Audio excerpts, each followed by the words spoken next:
من هیلین کاظمی هستم.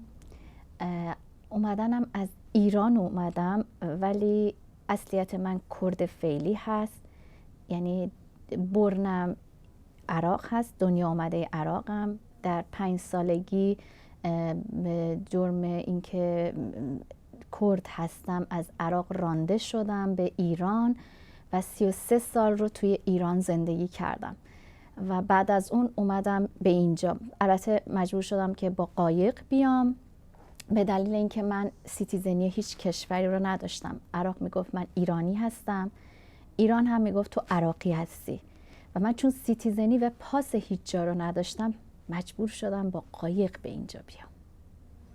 از نظر تحصیلات من توی ایران لیسانس حسابداری رو گرفتم.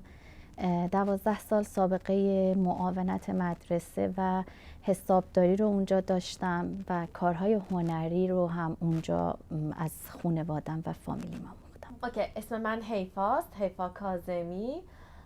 اوریجینال من کرد فعلی هستم. همچنان که خواهرم گفت از عراق رانده شدیم و به ایران و از ایران با بوت اومدیم اینجا.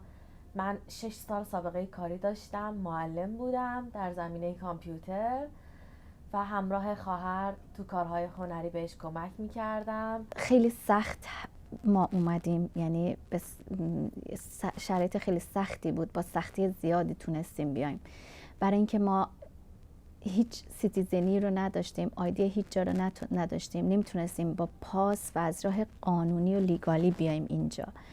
مجبور شدیم با پرداخت مبلغ پول زیادی رو به افراد قاچاقبر بدیم که ما رو از طریق کشتی به اینجا برسونن. خب البته اون خطرهای خیلی زیادی رو داشت. ما از ایران اول رفتیم مالزی، البته با پرواز بود. مالزی تا اندونزی رو با راه‌های مختلف، پای پیاده، کشتی، ماشین و سختی‌های خودش رسیدیم اندونزی. بعد از اندونزی با سختی‌های دیگه‌ای، اول با ماشین، بعد پای پیاده و بعد با کشتی تونستیم خودمون رو برسونیم به استرالیا، آب‌های استرالیا. کاری که الان من در حال حاضر اینجا انجام میدم، چون هنوز زبان انگلیسی خوب نیست، سعی میکنم اون کارهای هنری، از طریق کارهای هنری و کارهای دستی با اینجا ارتباط برقرار کنم و من اینجا کارهای دستی رو انجام میدم. در واقع میشه بگن فامیلم، خانوادم، چون من تو خانواده به دنیا آمدم که مادر، خاله ها و عمه ها همه کارهای دستی انجام میدادن، خیاطی یا ساخت چیزهای تزئینی برای زیباسازی خونهشون و خانوادهشون. من از اون شروع کار من از خانواده‌ام بود.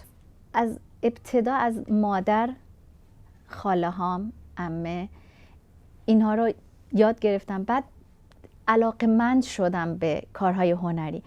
هر جا که یک چیز هنری رو میدیدم میرفتم دنبالش تا اون کار رو یاد بگیرم و خودم بسازمش. من در واقع چون کوچکترین فرزند این خانواده بودم، همین خواهرم بیشتر الگوی من بود، چون اون موقع خاله هام زیاد دیگه نزدیک ما نبودن. از خواهر و مادرم یاد گرفتم و یه سری کارهای هنری رو انجام دادم. بیشتر الگوی من خواهر و مادرم بود. یعنی سعی میکردیم اون چیزی رو که من یاد میگیرم یا انجام میدم، میدیدم او علاقمند هست، بعد به اون هم آموزش میدادم، یاد میدادم.